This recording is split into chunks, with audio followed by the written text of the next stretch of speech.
여러분 안녕하세요. 이제 며칠 뒤면 갤럭시 S10 5G 모델이 출시되는데요. 일반인들도 누릴 수 있는 5G 시대가 상용화된다 이렇게 보시면 될 것 같아요. 하지만 세계 곳곳에서 5G 전자파가 굉장히 유해하다. 5G 시대는 전자레인지 속에서 사는 것과 다름없다는 등의 아주 무서운 이야기들도 나오고 있어서 5G 전자파 얼마나 위험한가, 정말 안전한 것일까에 대해서 한번 알아봤습니다. 제가 어디까지나 전문가는 아니기 때문에 5G 전자파가 굉장히 위험하다고 하는 사람들은 도대체 어떤 근거로 이러한 주장을 하는 건지, 5G가 안전하다는 근거는 또 어디에 있는 건지 양쪽의 주장들을 다 알려드리고 판단은 여러분들께서 하시면 좋을 것 같습니다. 5G 전자파에 대한 경고는 2017년 9월 35개국에서 180여 명의 과학자와 의사들이 유럽연합 EU에 청원서를 내면서부터 시작됩니다. 산업으로부터 독립된 과학자들이 5G의 잠재적 위험성에 대해서 완전히 조사할 때까지 5G 상용화를 중단해달라고 요청을 하는데요. 5G 전자파는 단거리에서만 유효하고 solid material, 그러니까 고체에서는 잘 통하지 않기 때문에 최소 10개에서 12개의 집마다 혹은 건물마다 이 안테나를 더욱더 촘촘하게 설치를 해야 된다는 거예요. 그러면 당연히 무선 전파에 대한 노출은 급격하게 늘어날 것이고요. 더구나 5G 시대에는 집이나 상점, 병원 등 우리가 가는 모든 곳마다 냉장고, CCTV, 세탁기, 에어컨, 모든 기기끼리 연결되는 사물 인터넷의 개수가 적어도 100에서 200억 개가 더 늘어날 것이라고 해요. 우리는 광범위한 5G 전자파에 노출될 수밖에 없다는 겁니다. 그리고 이 무선 전자기파에 대한 유해성은 이미 오래전 수많은 연구로부터 입증됐는데, 이런 연구들은 현재 대부분의 국가에서 이용되고 있는 지침보다도 훨씬 못 미치는 수준에서 진행됐지만 그럼에도 생물체에 영향을 미친다는 것을 보여줬다라고 이들은 지적을 하는데요. 여기서 영향이란 암 발생률의 증가, 세포 스트레스, 유전적인 손상, 생식계통의 기능적인 변화, 학습과 기억력 결핍, 신경학적 장애 등 인간의 일반적인 행복에 부정적인 영향을 끼치고요. 피해는 인간에게뿐만 아니라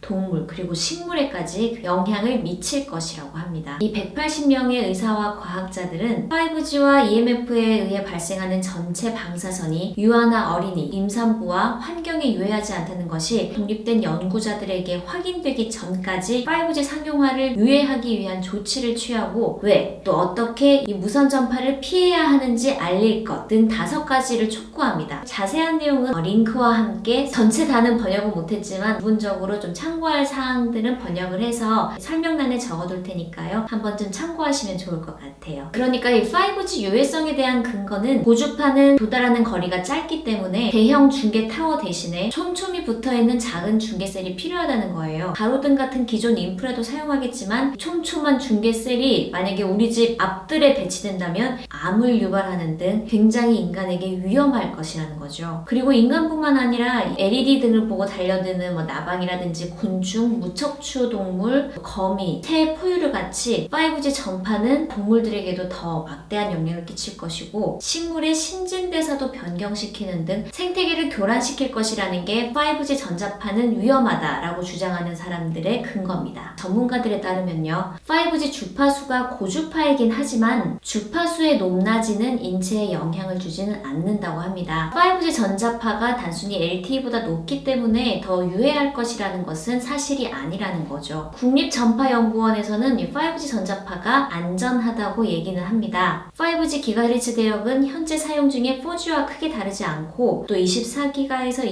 28GHz 대역은 파장이 짧아서 에너지가 체내로 침투하지 못하고 피부로 흡수된다는 거죠. 작년 12월 1일에 이동통신 3사가 일제히 5G 전파를 쏘아 올리면서 5G 상용화 시대를 선언을 했는데요. 관련 영상은 여기 카드에 걸어둘 테니까 한번 참고하시고요. 그때 쏜 전파도 3.5GHz 대역을 쓰기 때문에 기존 방식으로도 안전성 측정이 가능했고요. 오히려 이 스몰셀이 더 전자파를 줄이는데 핵심적인 역할을 한다고도 주장하는데요. 빔포밍 기술, 여기서 빔포밍이란 안테나 전파를 원하는 방향으로만 보내서 간섭을 줄이고 신호를 원하는 사용자에게만 도착하게 하는 기술인데요. 이런 빔포밍의 도입으로 전파를 원하는 방향으로 집중시킴으로써 의도하지 않은 방향으로의 전파 방출은 또 줄일 수 있다는 겁니다. 그래서 이 스몰셀에서 안테나 위 위치는 사람과 가까워지지만 또 출력은 낮아지기 때문에 전체적인 전자파 노출은 크게 줄여주는 효과가 있다고 얘기를 하네요. 또 사물 인터넷이 연결돼 구동되는 5G 네트워크에서 전자파 노출원이 기하급수적으로 늘어날 수 있다는 주장에 대해서는 디바이스들이 매우 낮은 출력을 가져 간헐적으로 데이터를 전송하기 때문에 우려할 만한 수준은 아니라고 전문가들은 지적합니다. 즉 단기적, 자동적 통신 모드를 사용해서 노출 시간 또한 길지 않다는 설명입니다. 그러니까 디바이스가 증가한다고 해서 전자파 노출량이 늘어나는 것은 아니라는 거죠. 5G 도입 초기에는 기존 4G 네트워크와 함께 운영되기 때문에 단기적으로는 전자파 노출량이 다소 늘어날 수는 있겠지만 네트워크가 일정 커버리지를 달성한 이후에는 현재와 비슷한 수준으로 유지될 것이다 이렇게 전망을 합니다. 하지만 문제는 28GHz 대역입니다. 5G 전자파 관련 측정 규정이 아직 마련되지 않았다는 건데요. 5G 전파가 실제 인간에게 어떤 영향을 미칠지는 사실 아무도 모른다는 얘기나 마찬가지입니다. 기존 LTE 전자파 측정 방식이 몸에 축적되는 전자파를 측정하는 방식, 전자파 흡수율로 따졌다면 5G 28GHz 대역은 피부 표면에 쌓이기 때문에 전자파 영향을 얼마나 어떻게 받았는지는 기존 측정 방식으로는 도저히 알 수가 없다는 거죠. 다시 말해서 기존과 다른 인체 노출량 평가 방법이 필요하다는 겁니다. 그래서 국립전파연구원에서는 5G 전자파 수치 측정에 대한 규정을 준비 중인데요. 일단 곧 출시될 갤럭시 S10 5G 모델은 5G 단말기가 나온다는 것은 안전에 문제가 없다고 판별이 났기 때문에 출시될 수 있는 것이라고 하면서 3.5GHz 대역에서 사용될 것이기 때문에 걱정하지 않고 사용해도 된다고 국립전파연구원에서는 그렇게 얘기를 합니다. 지금 보이시는 건 국립전파연구원의 5G 이동통신기기의 전자파 인체 노출 환경 예측 분석 연구 자료인데요. 이거를 쭉 보시면 제한된 5G 기준 안테나의 시제품 제작 및 성능 분석, 근거리에서의 전자파 측정 기술, 전파 발생 및 프로브 교정. 그래서 이렇게 쭉 나옵니다. 네, 배열 안테나 설계 이렇게 했고 점점 어려운 그래프와 어려운 수식이 나옵니다. 모르겠어요. 이런 거 알면 제가 여기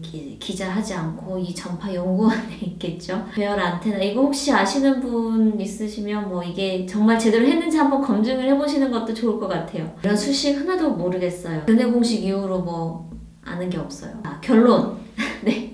결론이 제일 중요합니다. 그래서 이번 연구과제에서는 5G 이동통신기기에 대한 전자파 인체 노출 환경을 예측하고 분석하는 기초 연구가 수행됐다. 비교적 안정된 결과를 확인을 했고 나중에 측정값과 수치 해석값 사이에 발생하는 측정 불확도 개선 연구 및 다중 주파수의 동시 노출에 의한 인체 노출량 평가에 대한 연구가 필요한 것으로 판단된다. 이런 실험 연구를 했지만 이것만으로는 불충분하고 더 많은 연구가 필요하다고 결론을 내렸습니다. 180여 명의 과학자와 의사들이 이유에 청원한 내용은 어떻게 됐을까요? 받아들여지지 않았으니까 우리나라가 이렇게 최초 5G 상용화 시대를 열었다 이렇게 계속 자화자찬을 하고 있죠. 이처럼 5G 전자파에 대한 유해성 이슈는 전 세계 곳곳에서도 제기되고 있어요. 스마트폰 제조사나 통신사 그리고 각국 정부에서 5G 상용화를 계속 추진하고 있다는 것은 5G 유해성 논란을 어떻게 보면 어느 정도 불식시켰다는 건데 이들이 주장하는 건 또 이렇습니다. 5G 전자파가 유해하다는 근거가 불충분하다는 겁니다. 예를 들자면 휴대전화를 사용한 사람들의 암 발생률, 뇌종양의 발생률이 증가했다라고 경고를 하는 사람들은 이렇게 주장을 하지만 설득력이 없다고 반박하는 집단에서는 휴대전화가 보편화되기 전에도 암이나 뇌종양은 꾸준히 있어 왔고 그때나 지금이나 이 발생된 수치로 따지자면 40년 전이나 지금이나 별반 차이가 없다는 거예요. 그리고 쥐를 이용한 실험도 했었는데 생쥐 실험을 한 2년 뒤에 실험군 생쥐들이 다 암에 걸렸다. 그러니까 이거는 굉장히 위험하다. 이렇게 주장을 해요. 하지만 이를 반박하는 쪽에서는 그 실험에 사용된 것은 굉장히 극단적으로 높은 전자파에 바짝 아주 집중적으로 온몸으로 받았기 때문에 그런 결과가 나온 것이고 우리가 쓰는 휴대전화는 신체의 일부로만 이용을 하는 것이기 때문에 이 실험 결과를 인간 생활에 적용하기에는 설득력이 부족하다는 거죠. 5G 전자파가 안전하다는 근거보다는 안전하지 않다고 주장하는 사람들의 근거가 불충분하다고 이렇게 반박을 합니다. 어찌됐든 5G 전파가 유해하다, 유해하지 않다 제가 이렇게 결론을 내릴 수는 없습니다. 하지만 분명한 건 5G에서 사용되는 새로운 밀리미터 파장의 전파는 지금까지 연구된 적이 거의 없고 5G 도입은 아예 새로운 실험을 의미한다는 겁니다. 그리고 꼭 5G가 아니더라도 진짜 휴대전화 전자파가 위험하다라는 논란은 휴대전화가 출시될 때부터 나왔던 얘기들이니까 결국은 우리가 좀 더 조심을 해서 알아서 휴대전화 사용을 줄이고 이 전자파로부터 좀 안전하게 건강하게 쓰는 게 중요할 텐데요. 휴대전화로 통화를 하게 되면 가급적 짧게 하시고 어쩔 수 없는 중요한 통화라고 하면 통화할 때 귀에서 좀 떨어진 채로 통화를 하는 게 좋다고 합니다. 저는 주변에 아무도 없거나 또 집에서 통화하거나 그럴 때는 스피커폰을 켜두고 좀 이렇게 떨어져서 통화를 해요. 블루투스를 쓰는 것보다 유선 이어폰을 쓰는 게 전자파가 덜 흡수된다고 하고요. 그래도 직접 통화하는 것보단 무선 이어폰이나 블루투스가 좀 더 낫다고도 합니다. 그리고 시중에 파는 전자파 차단 패치 이걸 너무 맹신하지는 말라고 당부를 합니다.